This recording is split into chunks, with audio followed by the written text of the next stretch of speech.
my life. Ever since I was a little girl, I loved things dealing with like journalism and media.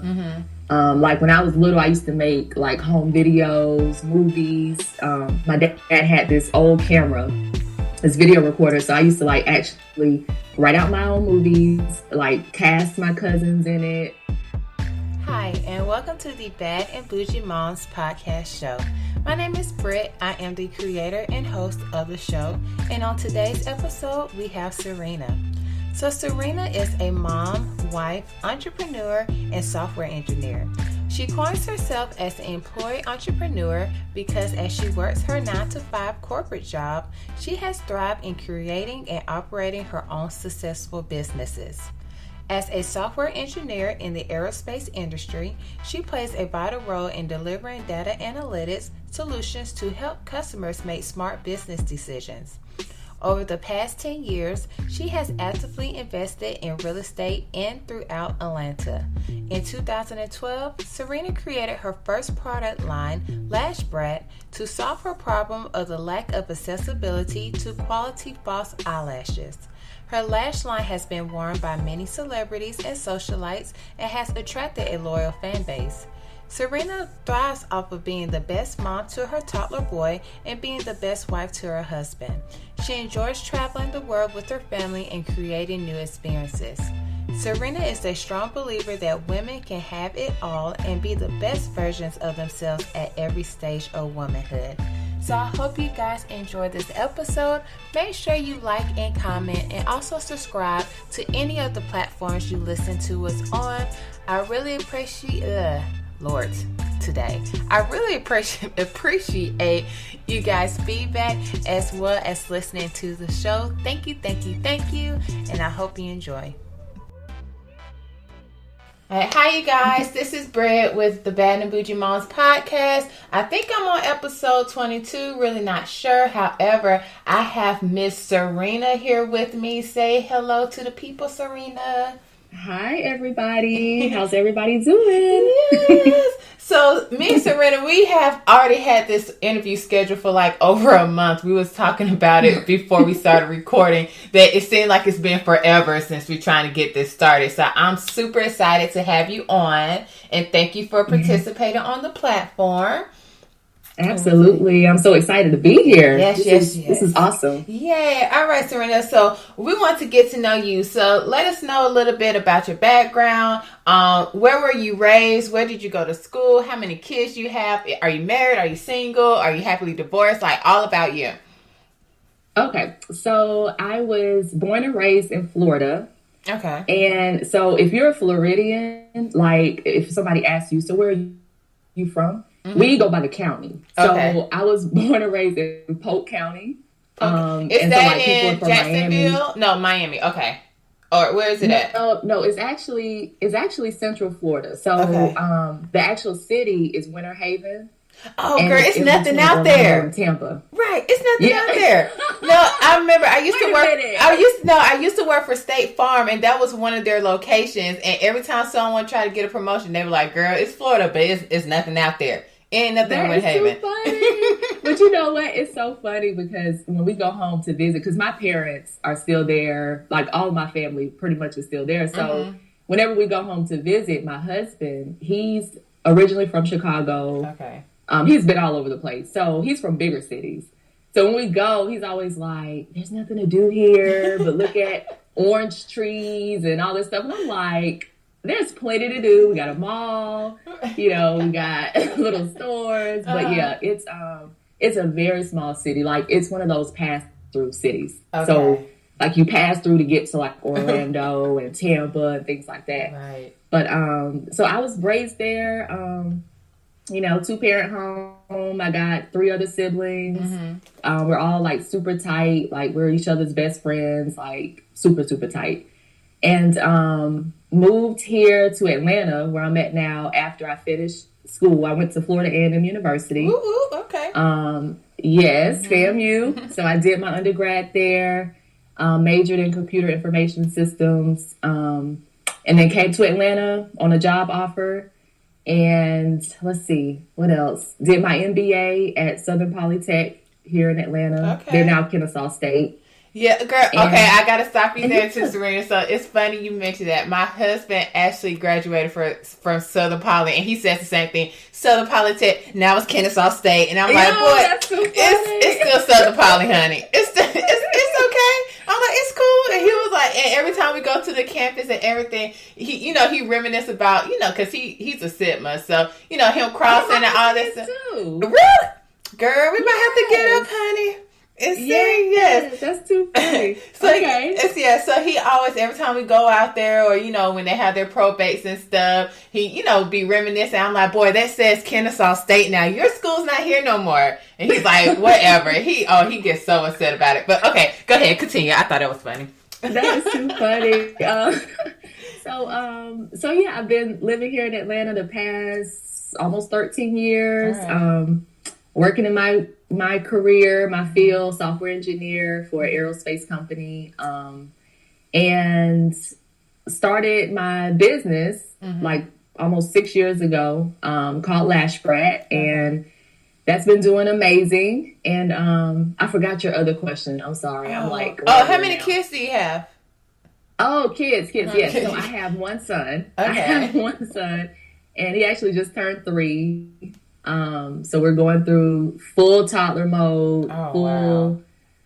Yes, has his own opinions, wants to do things his way, all that good stuff. But he's amazing. He keeps us so busy, and he's just so much joy. Kids are so much joy.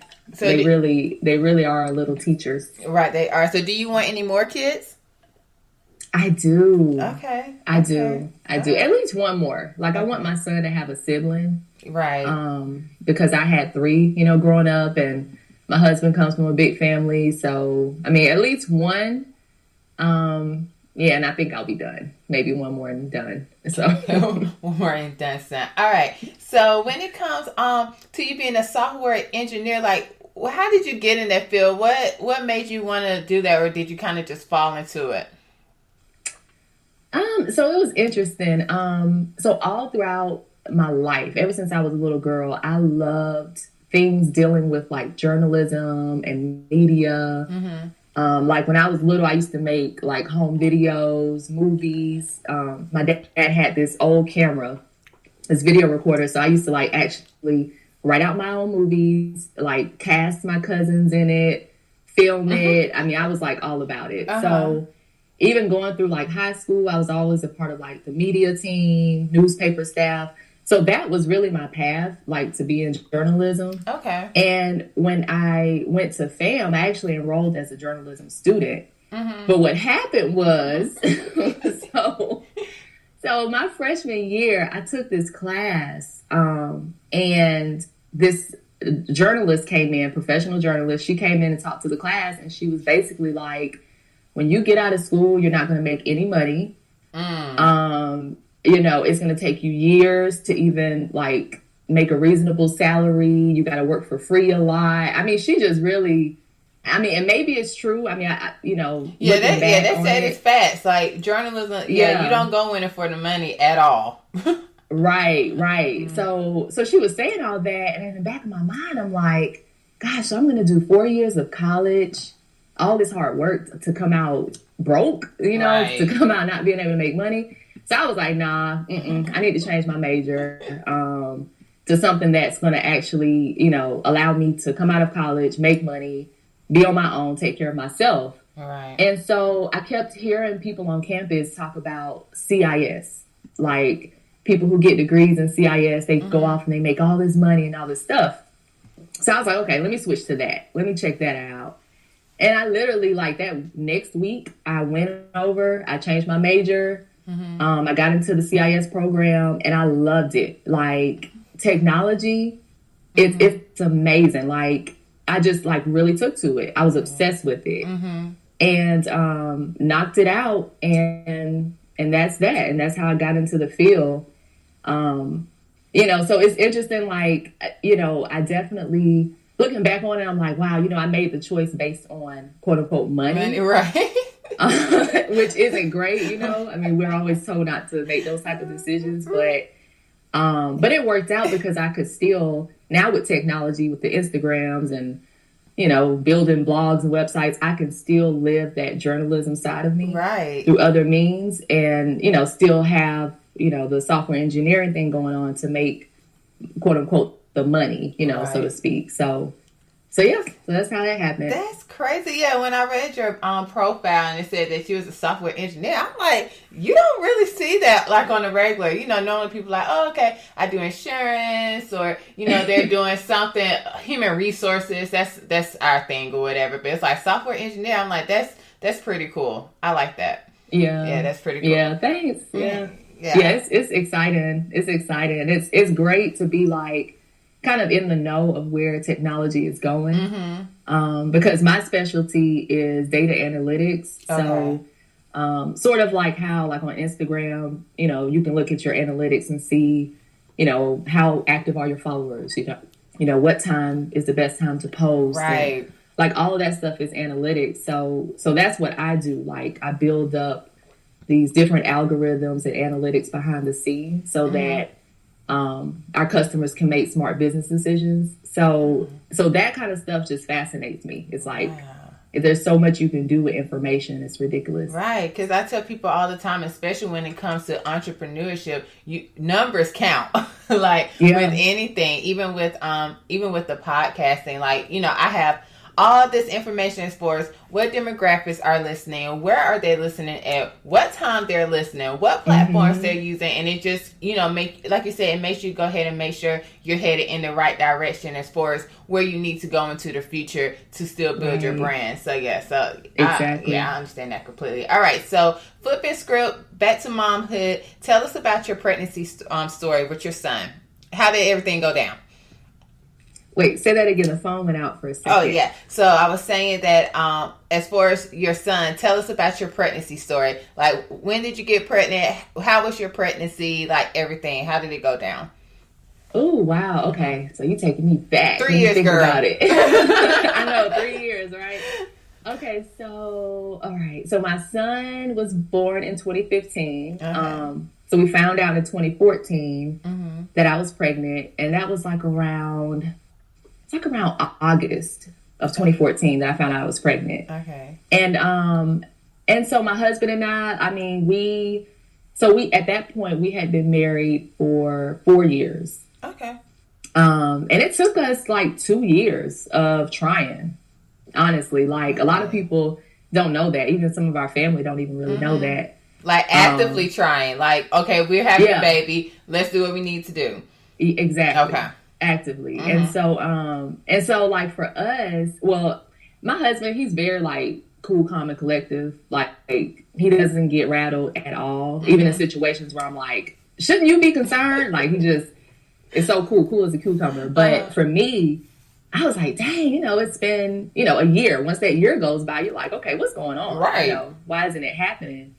And so me being the type of person I am, I'm like, okay, let me get everything checked out. Let me make sure we're good. And so we did that. Everything was great. Everything was good. No issues no reason for concern, but it just wasn't happening. And so just finally, like I got to a point where like going into that second year, I was like, you know what? I'm just going to let it go. Whenever it happens, it's going to happen. There's no reason it shouldn't happen. It's all in God's timing. Right. Whatever. So as soon as I just let go, that's when it happened. And so I was just like laughing at myself like, okay, Cyrena, that's a lesson right there. So, but yeah, found out we were pregnant. We were ecstatic, like so happy. Our families were happy. The pregnancy was really great. Like, of course, that first trimester, morning sickness was insane. Okay. Like I carry, those ginger chews. I don't know if you've heard. I have heard of them. Yes. Oh my gosh! Like I carried those things in my purse at all times because I would just get so nauseous. It was just ridiculous. So after that first trimester, I mean, it was like really a breeze. It was really a breeze. Carried him full term. He came like 1 week early. Okay. And labor was crazy. Was the worst ever. Did you have a natural or did you have an epidural? Oh no, girl, I had an epidural. Oh, girl, team epidural over here too, child. I ain't. Don't put me through that pain. Yes, I was like, I don't need to. I think if you have an epidural, it's good. Right. I mean, you can enjoy, the whole thing without being in so much pain. So I opted for an epidural. But by the time I got to the hospital, though, because I was in labor for like 30 hours. Oh my gosh. It was, it was 30 hours. But by the time I got to the hospital, because, they tell you to only come in once your contractions are so far apart, that whole thing. And so by the time I got in, girl, I was already like 4 centimeters dilated. And so it was like on and popping. When I got in there, about an hour later, got the epidural. A few hours later, my son was born. So it was, it was great. That was like the best day of my life. Nice. How big was he? He was 6 pounds, 19 ounces. Okay. Yeah. Yeah, I don't understand why people, because I'm not sure if you listen to the podcast, but me and Rashawn, we have 5 kids between each other. So I have my 2, he has this 2, then we have 1 together, which I just had him last October. His name is Remington. We call him Remi for short. But yes, but I don't know why people expect for you to remember how much your child weighs at the day. Like, for instance, my oldest is about to be 11. And they're like, oh, well, how much does she weigh? Like, I don't know. I'm like, I really don't know. I'm like, I know she was 6 pounds, but as far as ounces and inches, no, I just don't know. Yeah, so. I know. It's so hard. And I feel so bad sometimes, honestly, like if a person asks me certain questions like that, even like, so when did he get his first tooth? How old? Like things like that. I'm like, dang, should I know that? Right. Like, should I just know? Because there's some people who really, they know. All right. They know to the day, to the second. And so I'm like, dang, am I tripping? Am I like not a good mom? Like, I don't know this stuff. I know. No. I'll be in the same boat because I'm like, well, maybe, like you said, maybe I should know stuff like that. But no, child, especially with my middle son, Mason, he was 8 pounds. So I kind of blocked all that stuff. Girl, that pregnancy wasn't all that great. So I blocked majority of that out. He was the one who was like writing on the walls with crayons. And I'm like, your sister didn't do this. Like, where did you get this from? I'm like, it has to be a gene or something, like a crayon gene. But he felt the need, girl. He felt the need to write on walls and stuff. And with Remington, because of course he came like 7 years later, I honestly feel like I started over like a brand new mom. Don't know when he's teething. Like, okay, what did I do about this diaper rash? Like, everything has changed so much for the past years. It's crazy. So I bet it is. So do your older children, do they help out? Yes, they do help out a lot. Okay. Yeah, so I let people know all the time, like, the one good thing about having them so far apart is the fact that they pretty much take care of him. Like, once he wakes up, it'd be some mornings, I don't even know that he's up. I come downstairs, he's eating, having his ball and stuff and sitting in his sister's arms. So they're like the little mini moms. That's what I call them, yeah. So they help out a lot. They do not change poopy diapers, though. That's one thing that they said they would not do at all whatsoever. But yeah, they love them. So Remi, awesome. Yeah, he runs the household, child. All right, so parenting advice. Even though you only have a 3-year-old, is there a difference on how you raised your son versus how you were raised? Like, as far as discipline, parenting, I'm trying to think what else. Just, culture type thing. Like, for instance, us being raised in the 80s and 90s, our parents, they were, like, for instance, my mom made us clean up every single Saturday morning. Like, you could not go outside unless the bathrooms were clean, your room was clean, like, you can't do anything. And now, with my kids, I'm like, girl, if you don't, just make up your bed. At least just make up your bed for me. You know what I'm saying? Like, that's all. So are there anything that you see that you took from your parents or, that you instill in your child now, or how is that? That's a good question. So I would say what I've taken from my parents and what I apply to my son, and not even intentionally, I think, obviously being raised by my parents, certain things just come out naturally. But my parents were really good about allowing us to be like free spirits. Like, they didn't really control us. You know what I mean? Like, the only thing I remember them being, like, very strict on is just where we would go. Like, we couldn't, you know, go to the friend's house and stay the night. Like, no, the friend is coming to our house. Right.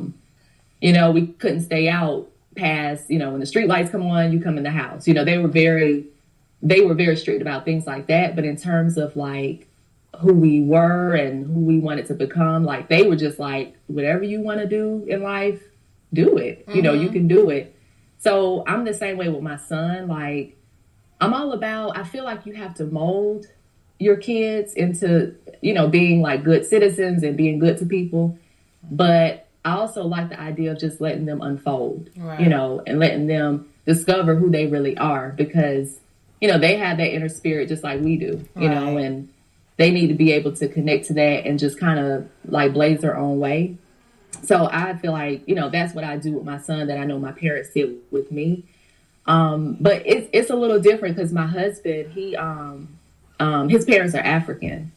So they're very like, they're very, very much into like education. And that's like so important in his family. Right. And so with us, with me growing up, it was important and I did really well at school. But like, again, my parents, they weren't like, you got to make an A or you got to, you know, be the best at school. They just didn't do that. Whereas with my husband, the way he was brought up, it was about that. Right. So he's big on like us always like education, making sure that our son is in the best position, even at 3. I know he's only 3 years old, but like, I mean, making sure he is in the best position to learn as much as he can. You know, that's one of the reasons, like, we love to travel, like, all over the world. And we take our son with us. Like, he's been to different countries in Europe. I mean, he goes everywhere with us. Okay. And, like, my husband is, like, he needs to see the world. He needs to learn things. It's going to help him, like, expand his mind and, you know, get used to being around diverse situations and different types of people and all that kind of stuff. So I would say that's definitely very different from how I grew up because I come from a small city. Right. Some people say it's the country. You know, I come from that. It is, but okay. It is the country, whatever. And so it's like, so growing up, I was always just around my family and close friends. Like, we didn't really, you know, hang with a lot of different people and all that kind of stuff. So, so my son is definitely being like raised a little bit differently than I was. And I think it's a good thing. I think it's going to allow him to go a little bit like further than where even I'm going or where, you know, I've been. So yeah. Nice. So with your husband being African, did his mom and dad make him like try to make him become a doctor or a lawyer? Like, that's one of the things that people always say. So every time I meet someone, I'm like, oh, I need to know, like, what's that y'all strive and go? Like, either you need to be a doctor or a lawyer or a surgeon, something. But other than that, that's it. That's funny. That's definitely, I would say, I think that's a very true stereotype because from what I've seen from different African parents. But like with his parents, like his dad, he was a professor. Okay. So he, you know, he was a teacher and that kind of thing. And he was interesting. His dad passed away last year. But I remember like my husband always saying that his dad, he just wanted them to be the best. And of course, like he wanted them to go into those fields, you know. Right. If my husband was a doctor, I'm sure his dad would have been so happy with that. But he was really more so about like them, like reaching their full potential. Okay. So that's how he was raised. But they were very serious about education. Like, you got to go to school, you got to get degrees. You know, you have to work in your field. And so, like, my husband, he's an engineer. Okay. And which is still good. Like, that's still top of the top.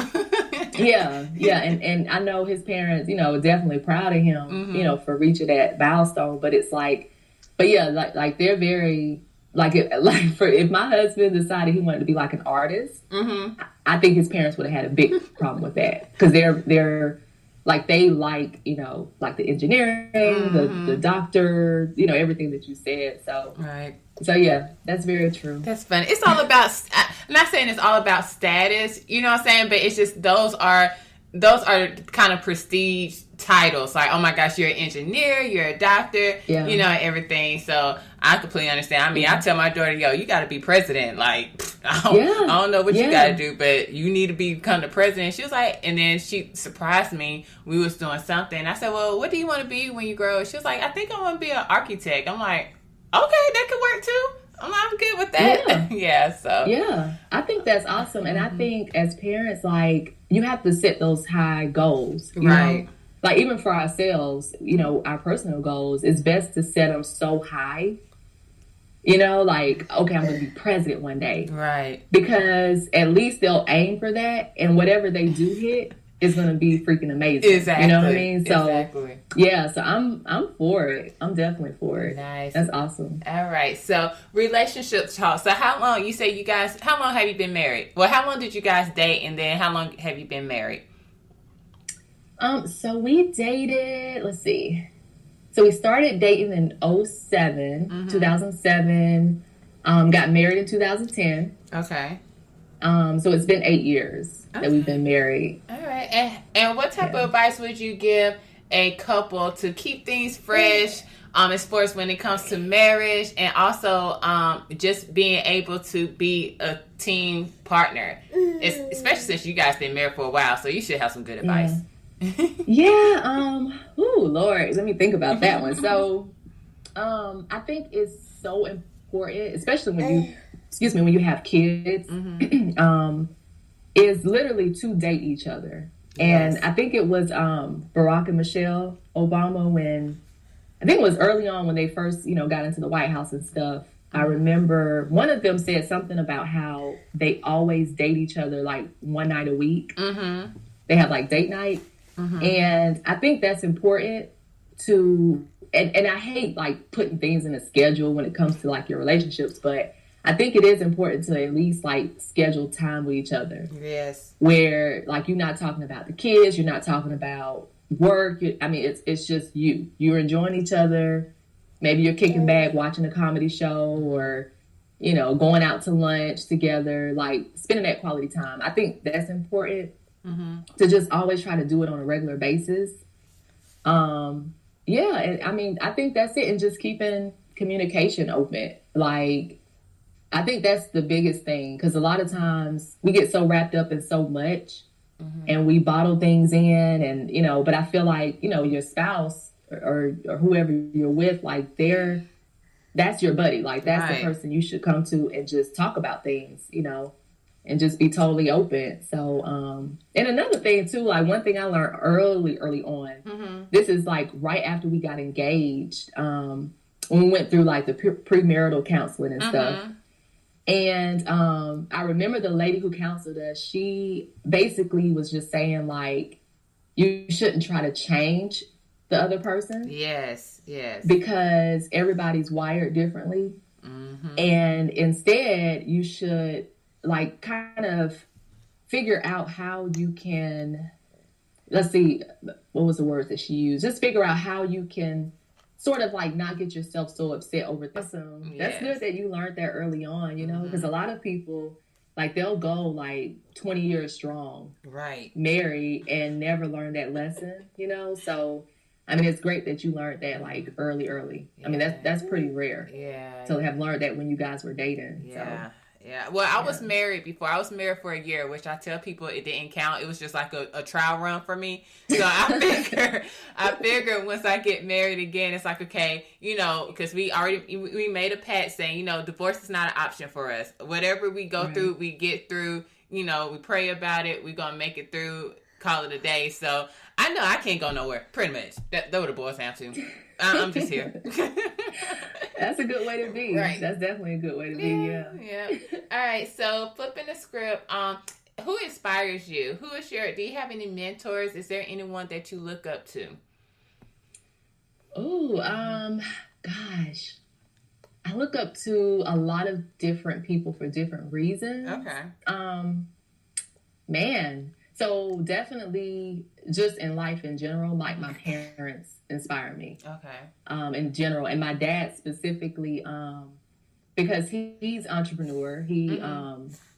It's just his story is just amazing. And I'm not going to go all up into it so long, but like he definitely is the person who taught me to grind. You know, who taught me my work ethic and also how to be like a compassionate person. Like you can be a leader, but you can also be compassionate for people. Yes.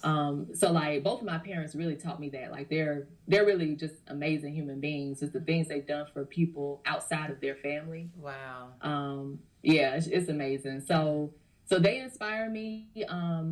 And let me think. Like I have a lot of mentors in my head. Right. People who I've never met. But they just don't know. Like, girl, you're a mentor. You just don't know it yet.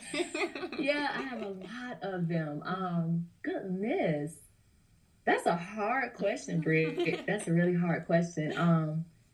Like, for example, I love Tony Robbins. Okay, yes. I love Tony Robbins. I like devour his content. It's ridiculous. Who else? I love Gary Vee. Yes, Gary's that guy. He's that dude, man. Guy. I love him. Yeah, I got the book. Was Crush It too? I want to say yes. Love, girl, I read that in like 2 days. I don't think it was 2 days. I think I read it in 1 day. But love his concept. Love him. Love him. Yes. Yeah, I love him, and he's so real. Like I don't know. I put something on my my Insta story or a post, something like that, and I tagged him or something like that, and he DM'd me. What? Yeah. You are lying. Seriously? I promise. Oh my gosh. I promise. He DM'd me and was just like just kind of like, hey, saw the post, thanks, that kind of thing. Wow. And so I asked him a question. I was like, oh crap, this is Gary Vee. So I asked him, I told him about my business, and I was like, what advice would you give me? And so he responded, and he was like, basically go into that white space. Like wherever your competition isn't, go there. Okay. And produce as much content as you possibly can. Nice. And he was like, that's how you win. And so I'm like, okay. Shoot, that's what I'm about to do. Wow. Now, I remember reading in his book, I think it was his book or it probably was his YouTube channel, that he does take pride in being that connection with his people. Like, he said he will sit up there at 3, 4 o'clock in the morning just writing people back because he's touchable. You know what I'm saying? And that gives you even more respect because it's like, dang, if he can do it, I know I can do it. Yeah. So, yeah. And I totally believe it. Like, I mean, just my own personal experience. I mean, him reaching out, it's like, he didn't have to, Right. But I definitely think he appreciates everybody who follows him, who respects what he does. And his way of showing it is to stay connected, to everybody. Even though he has 4 million followers. Right. How many followers does he have? It's ridiculous. Oh my gosh. Yeah, so, I think it's like 4 million something. I don't know. All right. Yeah. I don't know, but yes, definitely Gary Vee. That's 2 points for me. All right. So how do you balance being a wife, a mother, and both of your careers? Because at this point you have, Lash Brat and the software engineering. So when do you take out time for yourself?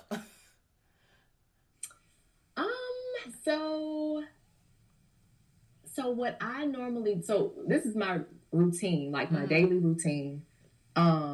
I get up super early, like I was telling you. 4 o'clock in the morning, you guys. 4 o'clock in the morning, just like you know. It's 5 o'clock. So I get up. I try to get up at 5. Like I set my alarm. Sometimes it's 5:30, just kind of depending on what's going on. Just sleeping in a little bit. That's all.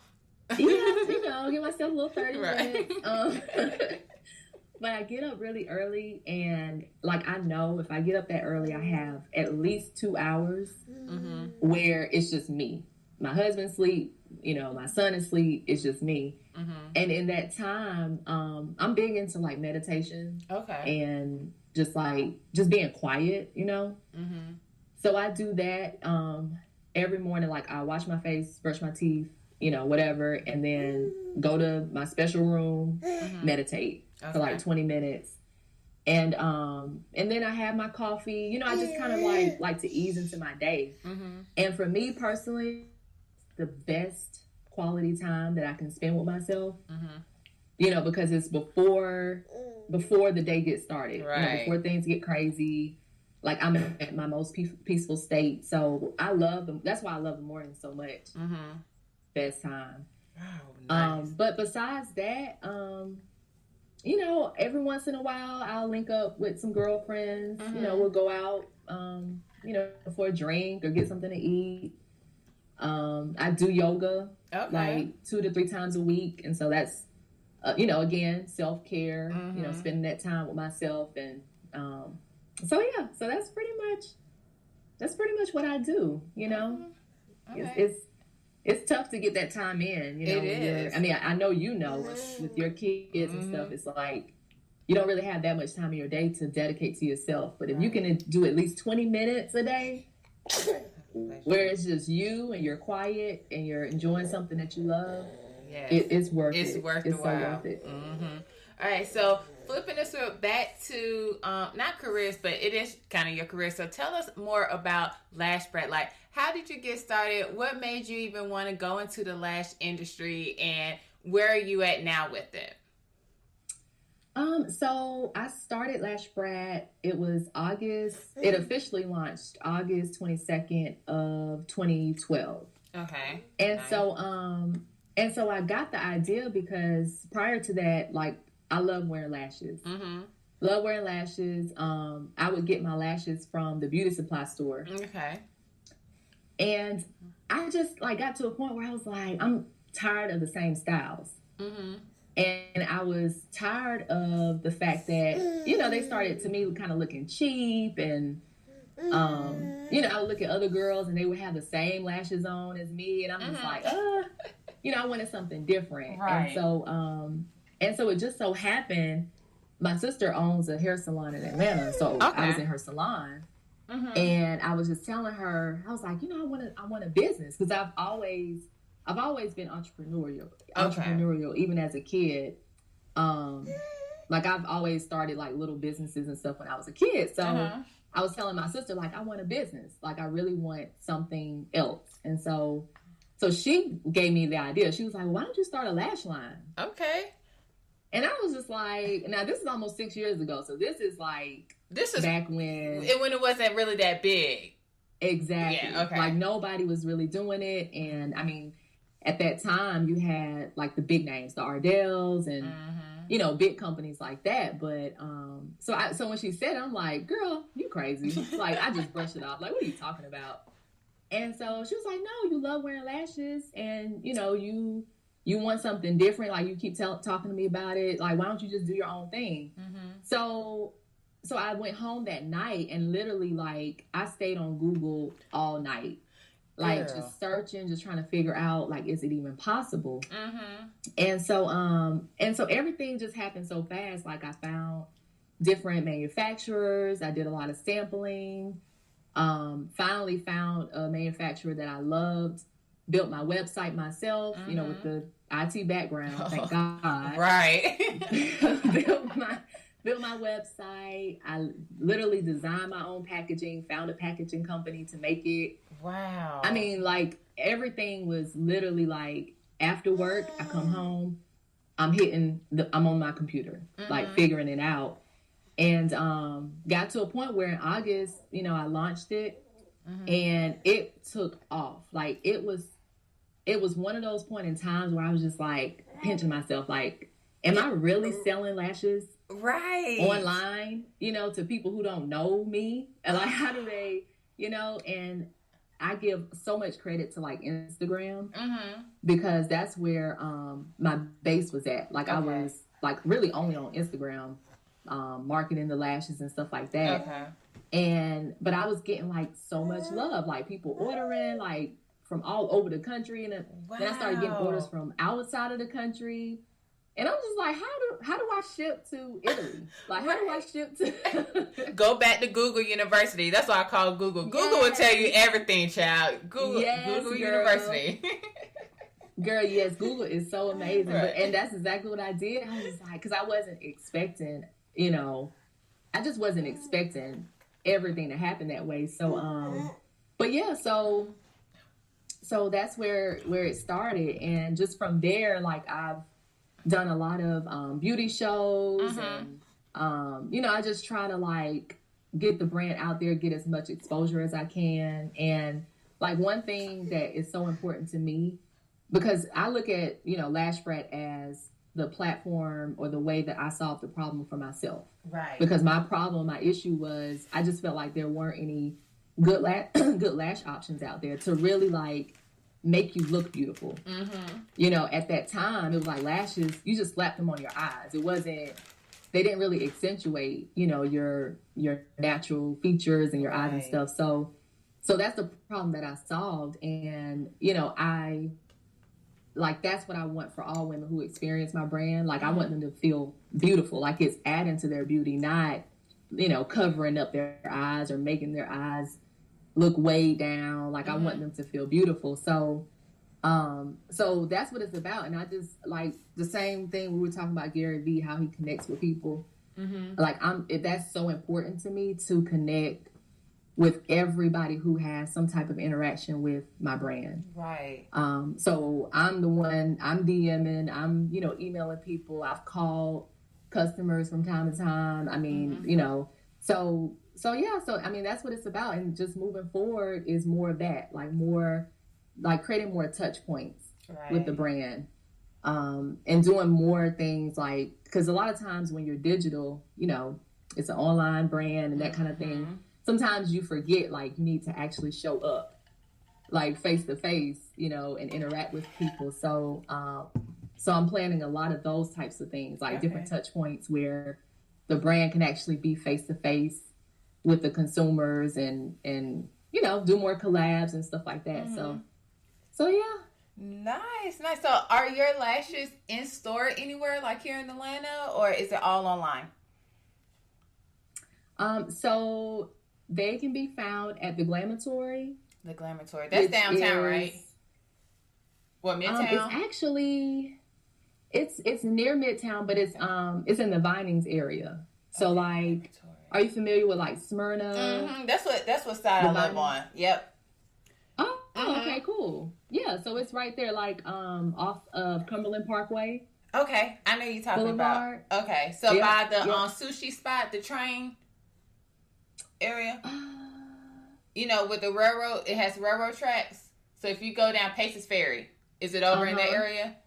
Oh, okay. Yeah, so it's close to that area. Okay. So you would come up a little bit, like Atlanta Road. It's like right on the corner of Atlanta Road and Cumberland Parkway. It's like one of those buildings where it has condos at the top and then businesses at the bottom. Yes. Yeah. I know exactly what you're talking about. Okay, cool. Okay. Yep. So the Glamatory, it's a really nice, real chic, like, makeup studio. Oh. And so it's one half of the store is a makeup studio and the other half is retail. And so you can find my lashes there. You can find like products. I mean, they carry so many different, like, amazing makeup brands. And so they're there. Okay. And then they're also at Blue Unicorn, which is my sister's salon in Atlanta. Okay. At Blue Unicorn Salon.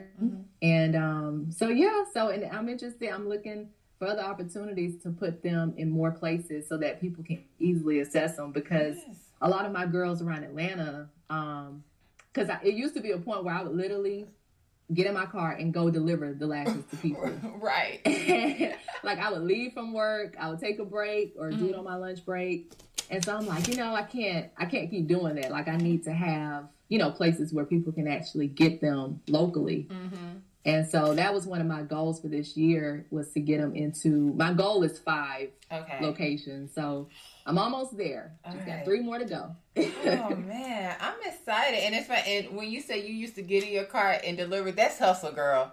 Shout out to your daddy about that. Yeah, because people don't understand. It's like, when you want to get your product out there and just have people know about it, you'll do anything. Because I was the same way. I was like, look, I will come and deliver this to you. If you need for me to meet you anywhere, just let me know. What time do you get off? 9 o'clock? Girl, I could be there. Like, same thing here. So I completely understand. All right, so now we're about to play our little game called The Hot Seat. Do you want to play? Yes. Okay, let me take a sip of my coffee. Right. It's too early for wine.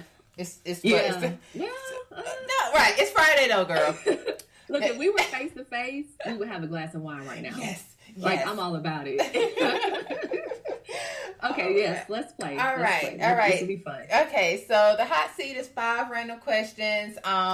You can answer, of course, however you want to. It's just a fun little game. So here we go. All right, so question number 1. Name us one of your your special talents. I wouldn't say hidden because it might be out there, but one of your special talents. Okay, so this is so hard. Like, this is making me feel boring. Like, I feel boring now. Like, seriously, I feel like I should be able to, like, say something really spectacular. Right. Oh my God. And I'm going to kick myself after this. I'm going to be like, oh, I forgot about that thing. Okay, so my thumbs are really flexible. Like, to the point you can touch, like, the back of your hand? Yes. Oh, that's weird. Yeah. Like, yeah. And I used to do it as a kid. Uh-huh. And like tuck, like I'm doing it now is with, like I can tuck, I can tuck them both. And I used to like scare other kids when I was younger. Because I would like chase them with my, my hands like. Oh my gosh. They'd be like, this girl, who is this?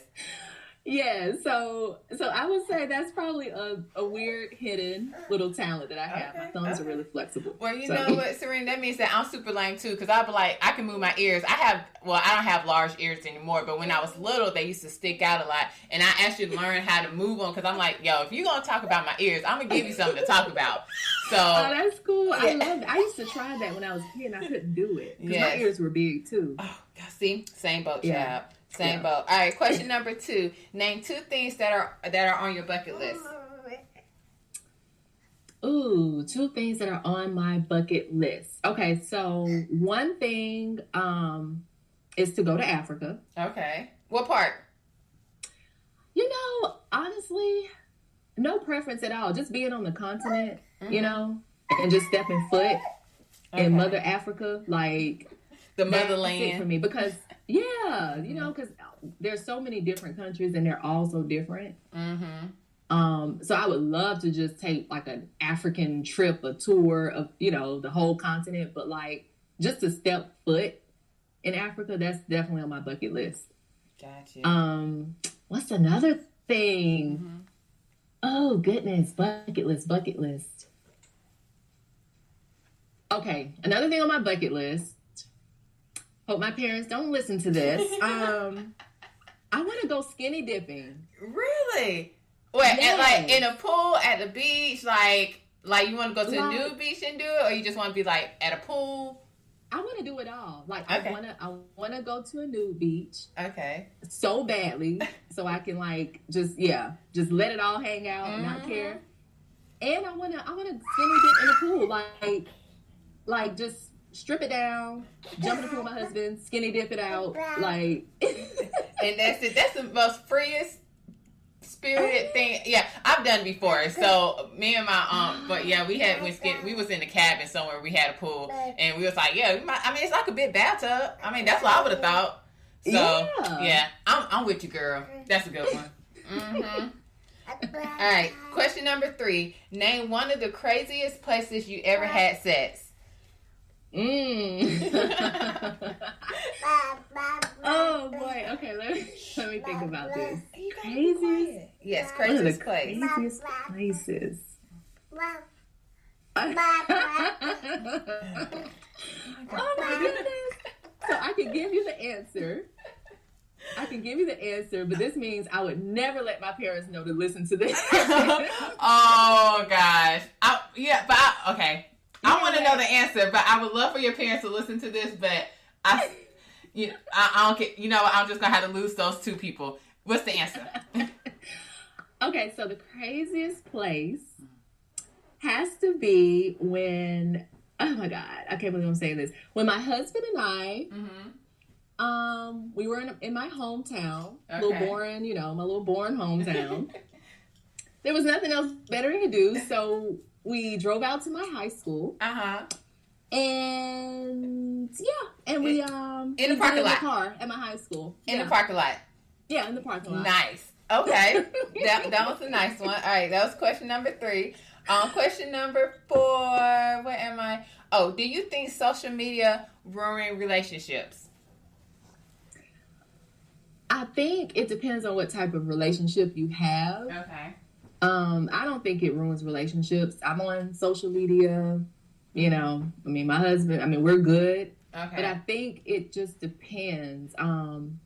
It depends on the relationship, and it depends on how you use social media. You know, like if you're out there, let's say, you know, you're a female and you're posting pictures of your body and all this stuff, and if your husband or your boyfriend, if he's not about that, if he doesn't like that, then yeah, I mean, that could cause problems. Right. And you can point back to social media, but I think really, to be honest, now that I think about it, I think social media, if there's going to be a relationship to be ruined, I think it would have been ruined even without social media. Right. Like, I think social media probably just highlights existing issues going on.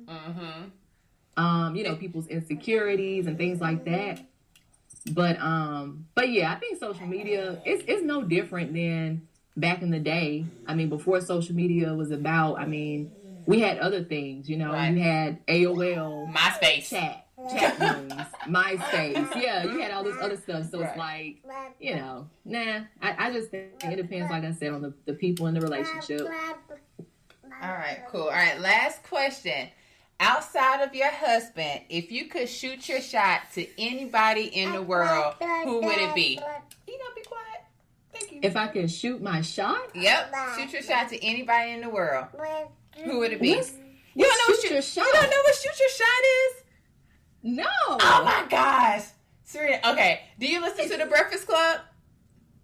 Oh, girl. So I don't like just listen. I have seen the interviews. Okay. You know, I'll look at it on YouTube, like with somebody on there I like, but I don't just like Listen to it on the them, radio. You know. Got you. All right. So shoot your shot. So shoot your shot is pretty much shooting your shot, asking someone would they go out on a date with you. So you like shooting your shot, yeah, seeing if they're going to accept your date or not. So on the Breakfast Club, they do this segment called Shoot Your Shot, where this person, they'll call in and, like, for instance, they say, hey, it's this girl at work. I'm really liking her. You know, we're friends. I normally go to lunch with her, but I'm not sure if she likes me back. You know, can we call her up and so I can ask her out on a date? So then they'll call the person up. They don't know they on the radio. That's the messed up part. Because I'm like, I need to drop some disclaimers or something. But they don't know they're on the radio. And the guy will shoot his shot. And normally, most of the time it falls through, girls. Some of those, it don't. It's sad. Oh, man. That's crazy. Yes. So, back to you. Who would you shoot your shot to if you wasn't married, if it wasn't your husband? It could be a celebrity, anybody.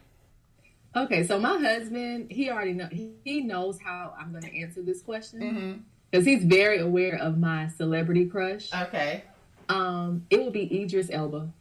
Girl, I think everybody wants to shoot their shot with him. Yeah, he's so dang on fine. Yeah, and you know what, girl, I can't even front his fiance fine. Like I can't even get mad at her. Cause I'm like, you know what, y'all belong together. Y'all both are nice looking people. Like I can't even front. Yeah. So okay. I know. Idris Elba. Yeah. Okay. Yeah. All right. Well, actually, I have a bonus question. Yeah. Question number 6. Ooh. Yes. Okay. Who is your favorite rapper of all times? Oh, of all time, Tupac Shakur. Tupac. Okay. Tupac. All right. Yeah. All right. All right. Definitely. I mean, because he had it full circle. Like he looks good, can rap his ass off. He can act. I mean, he was brilliant. Like he was brilliant, and I was obsessed with him when I was in high school. Girl, I had the Tupac poster on my wall. Like I was obsessed with him and DMX. Those were my two. Girl, like girl, I was like, I will be your ride or die. Just let me know where I need to be. Yes, girl, it was something serious. It really was. All right, Cyrena, well, thank you so much for being on the show. I definitely enjoyed our conversation. If anybody wants to reach you on social media, follow you or your brand, I mean, how can you be reached? So you can follow me on Instagram at Simply Cyrena, and Cyrena spelled with a CY. Yes. My mom was getting all creative. And you can find my lash brand is at Lash Brat on Instagram. You can find it on Facebook, Pinterest, all the social media platforms. Nice. And with Lash Brat, is it just individual lashes, or there's just strip? Like, what all do you carry? I have to go on your website. I need some lashes today. That's why I asked, do you sell it in Atlanta? Yeah, because we have this big old girl. Let me go ahead and tell you. So me and Ray Sean, I feel like I just get put into situations, but we like to entertain at our house, which is fine. My entertainment is more so like 5 or 10 people, couple type things. His entertainment is like a full-fledged, ongoing party, like back in college. So we're having we're having this big old party. We called it the Wet and Wild Party. It's adults only on Saturday, and we have ordered a 30-foot slip and slide for the backyard, water guns, water balloons, everything. 60 people is supposed to be at my freaking house. Yes. So I'm freaking out. Right. I'm just like, okay. So I have to look cute. Ooh. So I need to wear some lashes. Yes, girl, I got you. You. And I'm definitely here. So definitely let me know. Okay. And we can make it happen. Yes. We can make it happen. So, But back to your lash brand before we go. All right. So what do you carry? All under Lash Brat? So they're all strip lashes. Okay. So I carry the upper lashes and the lower lashes. Okay. Sometimes, people want bottom lashes to kind of spice it up. Mm-hmm. And but pretty soon I'll also be carrying the individual lashes as well. Because there's so much you can do with individual lashes. Okay. Like you can actually customize your strip lashes with individual lashes. Yeah. So I'll be I'm excited about that because I just love to mix things up and have options, Yeah. Oh yeah, I'm a beginner child. I'm gonna be struggling. I just need something that looks cute, not all gaudy, and then I wear contacts, so my eyes water a lot. So I don't want anything that's super tacky that the glue might drip in my eye and burn my eye. It's the struggle. Mm-hmm. It's the struggle. I got you. Yes. I wear contacts too, so I know exactly what you're talking about. Yes. I know exactly. Yes. Yep. All right, so say bye to the people. Bye, everybody. This was fun. Thank you so much for having me on. You're welcome. All right, guys. Thank you for listening to the Bad and Bougie Moms podcast show. However you listen to our show for today, please make sure that you like, you comment, and you also subscribe so we can get some kudos points, Also, if you'd like to follow us on social media, on Instagram, we are at BADANDBOUGIE Moms. On Twitter, I want to say we are at BBM Podcast, and on Facebook, we are at Bad and Bougie Moms as well. Also, if you would like to purchase a Bad and Bougie Moms t-shirt, you can always go to BritMarsh.com. That's BritMarsh.com. Again, thank you guys.